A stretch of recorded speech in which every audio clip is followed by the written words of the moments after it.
একদিন মোহাম্মদ সাল্লাল্লাহু আলাইহি ওয়াসাল্লাম হেঁটে যাচ্ছিলেন, তখন এক পথচারীর সঙ্গে তার দেখা হলো। সে নবীজির বিরুদ্ধে কথা বলতে লাগলো, ও এই নবী মোহাম্মদ খুবই খারাপ লোক, তার সঙ্গে কথা বলো না। সে কিন্তু মোহাম্মদ সাল্লাল্লাহু আলাইহি ওয়াসাল্লামের সঙ্গে কথা বলছে, সে জানে না ওই লোকটাই মোহাম্মদ সাল্লাল্লাহু আলাইহি ওয়াসাল্লাম।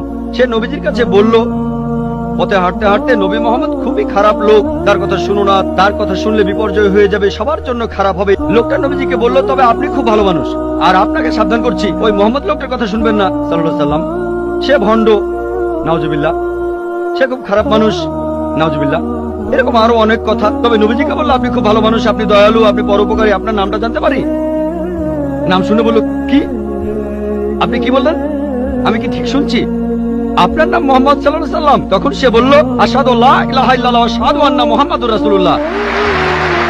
যখন সেই লোকটা বুঝতে পারলো যে এই লোকটাই মোহাম্মদ সাল্লাল্লাহু আলাইহি ওয়াসাল্লাম, আমি অন্য মানুষের কাছে শুনেছিলাম সে খুব খারাপ মানুষ, ইনি তো ভালো মানুষ, তখন সে ইসলাম গ্রহণ করলো।